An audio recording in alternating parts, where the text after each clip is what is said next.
गुफ्तगू पूरे मुल्क के लिए मोतबर मानी जाएगी और मीडिया के वो लोग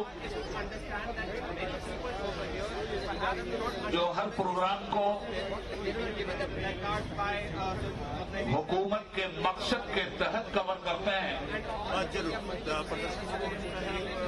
उनसे गुजारिश है कि बराए करम आप जो अफवाहें फैला कर मुल्क को गुमराह कर रहे हैं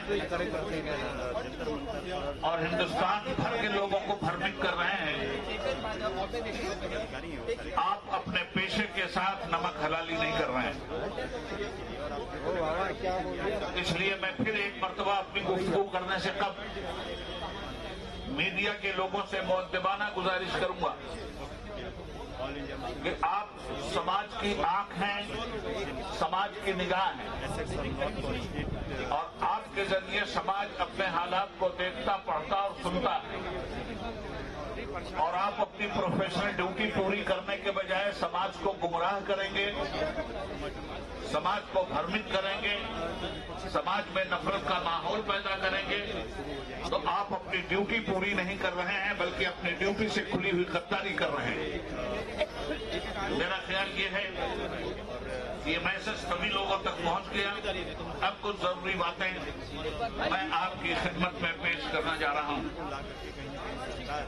बिस्मिल्लाहिर्रहमानिर्रहीम। किसे खबर थी बहार आते ही फूल रंगी कफन बनेंगे, किसे खबर थी बहार आते ही फूल रंगी कफन बनेंगे, कदम कदम पर रविश रविश पर चमन में दारो बनेंगे। न होता गुलची का लब पे शिकवा, न करते फूलों की आरज़ू हम, अगर समझते चमन के दुश्मन मुहाफिजाने चमन बनेंगे। रहे तलब में यकीन था किसको कि होगा एक दिन ये सानहा भी, रुकेगा मंजिल पे कारवां जब तो राह पर राहजन बनेंगे। मोहतरम हज़रात, आज का ये अज़ीमुश्शान विशाल धरना all India Muslim professional law board के तहत दीगर मिल्ली तंजीमों की शराकत के साथ पूरी मतानत और संजीदगी को हासिल करते हुए अपनी बात सेंट्रल हुकूमत तक पहुंचाना चाहता है। एक हंगामे महशर हो तो उसको भूलूं, सैकड़ों बातों का रह रह के ख्याल आता है। हिंदुस्तान एक जमहूरी मुल्क है, दुनिया की सबसे बड़ी डेमोक्रेसी। हिंदुस्तान का संविधान मुल्क के हर बाशिंदे को इज्जत और आबरू के साथ। मोदी जी पूरी तरह गुजरात दंगे के दौरान एक मुख्यमंत्री के रूप में कानून व्यवस्था बनाए रखने में असफल साबित हुए। वो किसने उनको उस मामले में निर्दोष साबित कर दिया? आखिर वही तो मुख्यमंत्री थे। इतना कत्लेआम हुआ, आगजनी हुई और न्यायालय ने भी साबित कर दिया कि ये हुआ और दोषी ठहराए गए कुछ लोग। तो मुख्यमंत्री की कानून व्यवस्था कहाँ थी?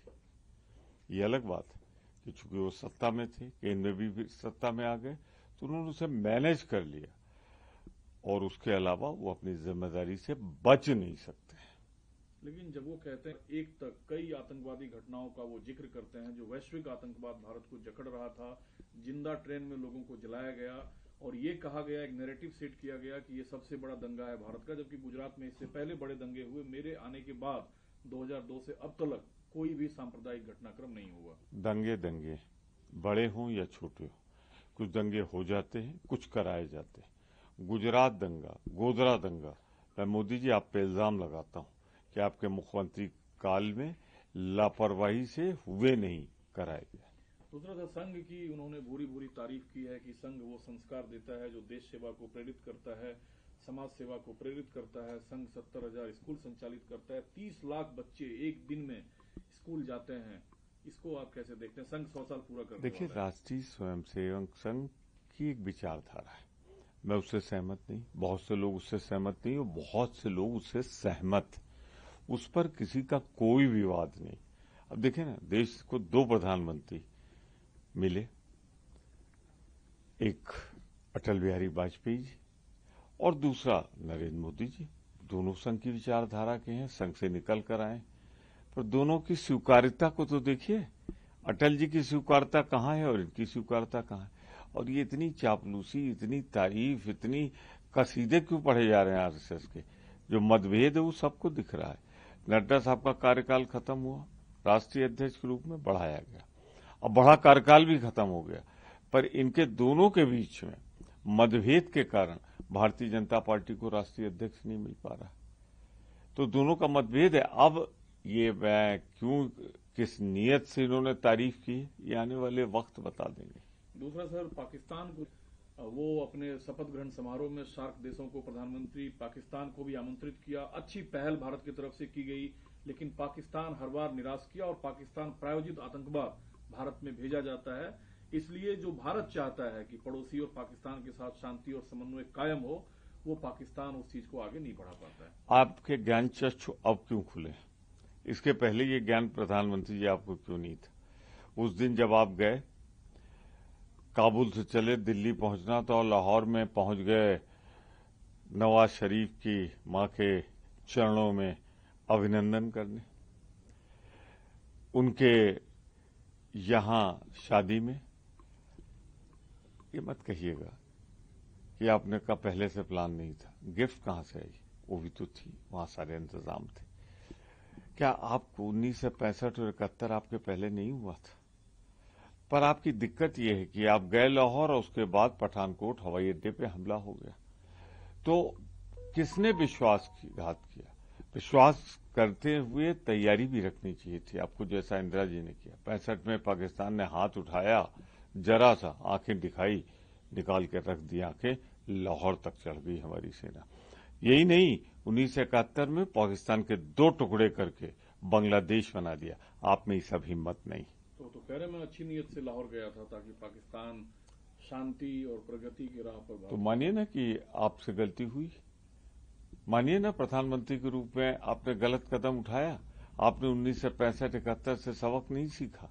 आप मानिए कि जो मुंबई में कांड हुआ था, पाकिस्तान की धरती पर बैठ के हुआ था, कल ही एक आतंकवादी मारा गया है। यानी कि आप नौसिखिया थे कोई? क्या आपको इतिहास नहीं मालूम था? तो आपकी भूल की कीमत देश चुका रहा है। ट्रंप पर आप काफी बयान देते हैं, मुझे कि दोनों राष्ट्र को सर्वोपरि मानते हैं। मैं एक ऐसी बात बोलने जा रहा हूं जिसके लिए आप कहें तो मैं कुछ साक्ष्य नहीं दे सकता, पर मुझे ऐसा लगता है कोई कमजोरी है मोदी जी की जो अमेरिका में ट्रंप को मालूम है। क्या कोई भारत का प्रधानमंत्री, उससे कहा जाए कि वो बताए कि मैं ब्रिक्स से आ रहा हूं और ब्रिक्स डिसॉल्व हो जाना चाहिए, ये होता है प्रधानमंत्री का स्वागत?